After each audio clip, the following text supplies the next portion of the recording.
তো এই হচ্ছে এবার চলছে হচ্ছে জুন মাস, তারপর এই জুলাই মাস, তারপর হচ্ছে এই সেপ্টেম্বর।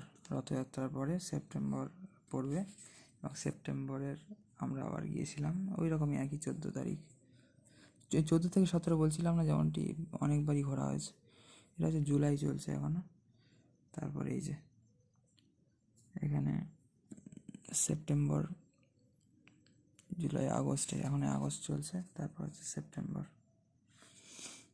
এখানে আশা করি থাকবে যে 9 সেপ্টেম্বর। এই যে 14 সেপ্টেম্বর গিয়েছিলাম আবার গৌর একাদশী, ঠিক আছে, শুক্লপক্ষের একাদশী তিথিতে। আমার মনে আছে অন্নদান কমপ্লেক্সে গিয়ে শ্যামা চালের খিচুড়ি খেয়েছিলাম, খুব সুন্দর লেগেছিল।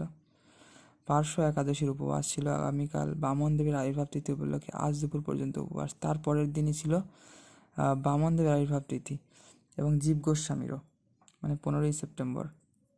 এবং একাদশী পালন ছিল ভোর 5টা 22 থেকে সকাল 9টা 28-এর মধ্যে। তো যাই হোক, 14, 15, 16, তারপর আরেকদিন বাড়িয়ে নেওয়া হয়েছিল, 2 দিন দিয়েছিল প্রথমে ঘর, 3 দিন থাকার প্ল্যান ছিল। তারপর 17 তারিখে আসা হয়েছিল। তারপর 16 তারিখেও ছিল ভক্তিবিনোদ ঠাকুরের আবির্ভাব তিথি, তখন মায়াপুরেই ছিলাম ওই দিন। 17 তারিখ এই টাইমে প্রচণ্ড বৃষ্টি হচ্ছিল। এই 14, 15, 16 বাড়ির থেকে বেরোনোর ভোরবেলা বেরিয়েছি, রাত্রির থেকে ধরতে গেলে, বা তার আগের দিন সন্ধ্যেবেলা থেকে, মানে 13 তারিখ সন্ধ্যেবেলা থেকে একদম সেই 16 তারিখ বিকেলবেলা, দুপুর বিকেলের দিকে তারপর ঠিক হলো। তারপর ভক্তিবিনোদ ঠাকুরের আবির্ভাব তিথি ছিল সেই দিন। পুরো মায়াপুর ইস্কন থেকে জলঙ্গি পারাপাড়ের ঘাট, মায়াপুর ঘাটের দিকে পুরো হাঁটতে হাঁটতে গেলাম, বিভিন্ন মন্দির সব দর্শন করলাম, মন্দিরের শিব বিগ্রহ। তো 17 সেপ্টেম্বর বেরিয়ে আসলাম। যেদিন আসলাম সেদিন ছিল গৌর চতুর্দশী, যেমন আজকে চতুর্দশী, শিব চতুর্দশী বা শিবরাত্রি। 26 তারিখ আজকে শৈবরা পালন করবে, কালকে বৈষ্ণবরা পালন করবে 27 তারিখে। এটা হচ্ছে অনন্ত চতুর্দশী ব্রত ছিল সেদিন। আর ছিল হরিদাস ঠাকুরের নির্যান ছিল, বিশ্বকর্মা পুজো ছিল, ছুটির দিন ছিল। যেদিন এসেছিলাম ট্রেনে একটু ফাঁকা ছিল, মনে আছে। সেটাই স্মৃতিচারণ হচ্ছে এবং আপনাদেরকে দেখানো হচ্ছে বন্ধুরা, ঠিক আছে। আর ছিল ভক্তি চারু স্বামী গুরু মহারাজের আবির্ভাব তিথি ছিল সেদিন, যেদিন আমরা বেরিয়ে এলাম সকালবেলা। তাও মঙ্গলবারে দর্শন করে বেরিয়ে এলাম যেদিন আসি মায়াপুরে। এখান থেকে ভোরবেলা বেরোই, এবার ওখান থেকে ভোরবেলা মঙ্গলবারে দর্শন করে সকালবেলা বেরোই।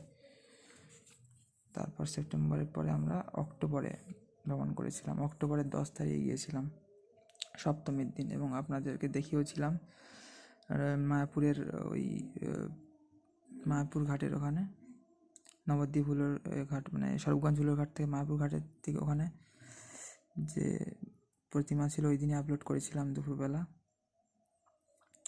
ওই ভিডিও ক্লিপটা। ওই দিন ছিল গৌর সপ্তমী তিথি। সপ্তমীর দিন এখানে আমাদের পাড়ার আর কি ঠাকুর থেকে বেরিয়ে যাওয়া হয়েছিল, শ্রী দুর্গা পূজার শুরু। তারপর 13 অবধি প্রথমে ঘর দিয়েছিল 3 দিন, তারপর আরও 2 দিন এক্সটেন্ড করা হয়েছিল। প্রথমবার 3 দিন ছিলাম, এই দিনও 3 দিন ঘর দিয়েছিল। সাধারণত 2 দিন বা 3 দিনের ঘর দিয়ে দেয় ম্যাক্সিমাম, তারপর মানে একবারে, তারপর টোটাল 5 দিনের বেশি থাকা যায় না। তো 13 অক্টোবরের থেকে আবার 2 দিন বাড়িয়ে নিয়ে 15 অক্টোবর আমরা চেক আউট করেছিলাম। 13 অক্টোবর ছিল বিজয়া দশমী, সব কাটিয়ে এসেছিলাম আমরা। শ্রীরামচন্দ্রের বিজয় উৎসব তো জানেনই হয়তো। ছিল মাধবাচার্য বা মধ্বাচার্যের আবির্ভাব তিথি, ছিল ভক্তিস্বরূপ দামোদর মহারাজের তিরোভাব তিথি। এটা হচ্ছে গৌর দশমী। এবার গৌর মানে শুক্লপক্ষের একাদশী তিথিতে পাশাঙ্কুশ একাদশীর উপবাস ছিল। 30 পৃষা মহাদ্বাদশীও শুরু হয়ে যাচ্ছিল সেদিন। আবার এরকমই তিথি পড়েছিল দুর্গা পূজার, উল্টো পাল্টা তিথি আর কি একটু। তো 14 অক্টোবর ছিল হচ্ছে একাদশী, 15 অক্টোবর ছিল গৌর দ্বাদশী। একাদশীর পালন ছিল ভোর 5টা 33 থেকে সকাল 9টা 25-এর মধ্যে। ছিল রঘুনাথ দাস গোস্বামী, ছিল রঘুনাথ ভট্ট গোস্বামী, এবং ছিল কৃষ্ণদাস কবিরাজ গোস্বামী, আমাদের বৃন্দাবনের গোস্বামী, এবং চৈতন্য চরিতামৃতের রচয়িতা তিরোভাব তিথি ছিল। তো 10, 13, 15 তারিখ আমরা মঙ্গলবারে দেখে আবার বেরিয়ে এসেছিলাম, যেমন ঠিক করি মায়াপুর থেকে। তো বহুবার মায়াপুর এবং একবার বৃন্দাবন ট্যুর হয়েছে এর মধ্যে আমাদের। এই অক্টোবর নভেম্বর এসে গেল, গোবর্ধন পূজা, গোপূজা, ঠিক আছে। তারপর হচ্ছে আমাদের এই দুর্গা পুজো তো গেলেই, তো গোবর্ধন পূজা, তারপরে এই যে গৌর কিশোর দাস বাবাজি মহারাজের তিরোভাব তিথি ছিল 12 নভেম্বর। তারপরে মোক্ষদা একাদশী এবং অক্ষয় তৃতীয়া, মানে এই ভগবদ গীতা জয়ন্তী বা গীতা জয়ন্তী আর মোক্ষদা একাদশী ছিল 11 ডিসেম্বর। তারপরে সে ফেব্রুয়ারি মাসে আমাদের আছে। এই যে এটা চলছে ডিসেম্বর মাস। ভক্তি সিদ্ধান্ত সরস্বতী ঠাকুরের তিরোভাব তিথি ছিল এই 19 ডিসেম্বর। আর এইবার আমরা বেরিয়ে এলাম যেদিন মায়াপুর থেকে ফেব্রুয়ারি মাসে, সেদিন ছিল আবির্ভাব তিথি ভক্তি সিদ্ধান্ত সরস্বতী ঠাকুরের। ওই একটু মহাপ্রভুর জন্মস্থান, শ্রী চৈতন্য জন্মস্থান তো বাইরের থেকে টোটোতে করে দেখলাম। আর শ্রী চৈতন্য মঠে মহাপ্রভু মাসির বাড়ির দিকটা একটুখানি বাইরের গেটের দিক থেকে নেমে টোটো থেকে নেমে একটু দেখে এলাম। তো এই যে বসন্ত পঞ্চমী, এই দিন আমরা বেরিয়ে এলাম। এবারে যাওয়া হয়েছে 14 তারিখে। 13 তারিখে ছিল, 13 ফেব্রুয়ারি ছিল কুম্ভ সংক্রান্তি। 14 তারিখে গিয়ে কৃষ্ণ প্রতিপদ, এটা প্রথমা আই থিঙ্ক। 13 ফেব্রুয়ারি 14 তারিখ মানে দ্বিতীয় দিন গিয়ে পঞ্চমীর দিন ফেরা হয়েছে। এই দিনই ছিল, আপনারা দেখিয়েছি এগুলো আগে, ঠিক আছে। ছিল পুরুষোত্তম দাস ঠাকুরের তিরোভাব তিথি, ছিল ভক্তি সিদ্ধান্ত সরস্বতী ঠাকুর আবির্ভাব তিথি, দুপুর পর্যন্ত উপবাস সেই উপলক্ষে আসলে গৌর গোবিন্দ স্বামী মহারাজের তিরোভাব তিথি, এইটা মনে হয় গৌর গোবিন্দ স্বামী মহারাজ। তারপরে বিজয়া একাদশী গেল, একাদশী পালন গেল, ঈশ্বর পরিপাদের তিরোভাব তিথি গেল ওই দিনই। শিবরাত্রি এই যে আজকে চলছে, আর কালকে আছে বৈষ্ণবদের, যেমন বলছিলাম 27 তারিখ। 28 ফেব্রুয়ারি হচ্ছে অমাবস্যা আছে। 29 জানুয়ারি যেমন অমাবস্যা ছিল, মৌনী অমাবস্যা প্রয়াগে, যেমন আজকে শেষ দিন। কাল যারা গেছে, আমি বলছিলাম শিয়ালদা আজমির দুরন্ত এক্সপ্রেস, শিয়ালদা আজমির সুপারফাস্ট এক্সপ্রেসে কাল যারা গেছে লাস্ট আজকে কুম্ভমেলা দর্শন করতে পারবে বা পেরেছে। এই হচ্ছে লাস্ট। আর এখানে সব পালনের চার্ট দেওয়া, বিভিন্ন জায়গার সব, মায়াপুর, ইম্ফল, গুয়াহাটি, এই যে এইসব আর কি সব দেওয়া, ঠিক আছে। মুম্বাই, আহমেদাবাদ, উধমপুর, এতটা পেজে সব বিভিন্ন জায়গার পালনের টাইম দেওয়া রয়েছে। আর এই যে এইবার আছে দ্বিতীয়া, চতুর্থী, একাদশী। চতুর্থীতে হচ্ছে ছিল পুরুষোত্তম দাস ঠাকুরের আবির্ভাব তিথি, একাদশী আমলকি একাদশী আছে। আবার দ্বাদশী পালন, ওই দিনই মাধবেন্দ্র পরিপাদের তিরোভাব তিথি আর শান্তিপুর উৎসব।